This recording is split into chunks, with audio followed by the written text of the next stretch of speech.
שלום, אני מיכל וכטל חלמיש, במקצוע שלי אני מנהלת פיתוח בחברת הייטק, וב-2017 הקמנו את עמותת הקבוצה.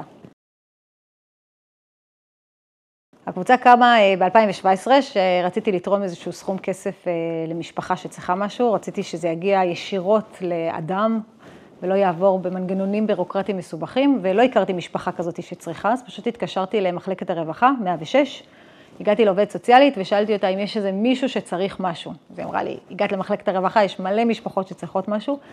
ביקשתי ממנה סיפור אחד, והיא סיפרה לי על אימא ל4 ילדים שמקלחת את הילדים במים קרים, כי הדוד שמש שלה נהרס.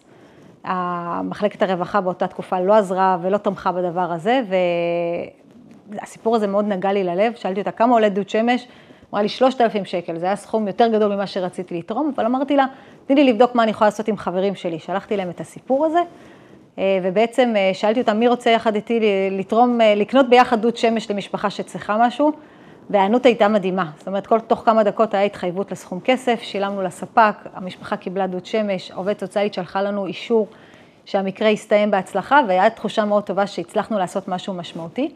וככה בעצם התחלנו עם זה אחת לחודש, שלחנו מקרה אחד של משפחה שצריכה משהו לרשימה של אנשים טובים שרצו לעזור, וזה עבד מאוד מאוד יפה תקופה ארוכה, עד שהבנו את הצורך והחלטנו להקים את זה בפלטפורמה מסודרת, באתר שמאפשר לכל העובדים הסוציאליים להעלות מקרים של משפחות שצריכות משהו, שצריכות אותנו האנשים שיש להם לתת.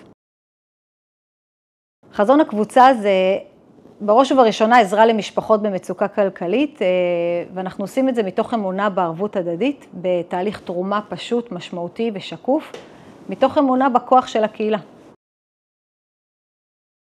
עובד סוציאלי מעלה אלינו מקרה של משפחה שצריכה משהו, שהמערכת לא מצליחה לעזור לה. אנחנו בוחנים את המקרה, מעלים אותו לאתר שלנו לגיוס המונים. חברי הקבוצה יכולים להיכנס, להתחבר למקרה הקרוב לליבם, לתרום כמה שהם רוצים, וכשנאסף כל הכסף אנחנו משלמים ישירות לספק, ושולחים לכל התורמים אישור על מעבר הכסף לספק, והעובדת הסוציאלית מאשרת שהמקרה יסתיים בהצלחה.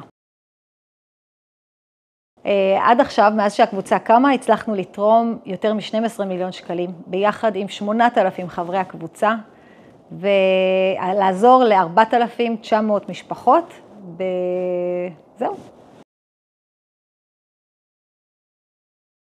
מאז 7/10 הבנו שיש צורך מאוד גדול בטיפולים רגשיים, והקמנו את קרן פרפר. זאת קרן שעוזרת לטיפולים רגשיים לאנשים שנפגעו בצורה ישירה או עקיפה מהמלחמה. אנחנו מאפשרים לעובדים סוציאליים להעלות את הסיפורים, את המקרים האלה של אנשים שהם מאמינים שטיפול רגשי יעזור להם, ואנחנו מממנים עד 10 טיפולים, וזה מאז אפריל שהקרן קמה, אנחנו כבר עזרנו ליותר מ-150 אנשים.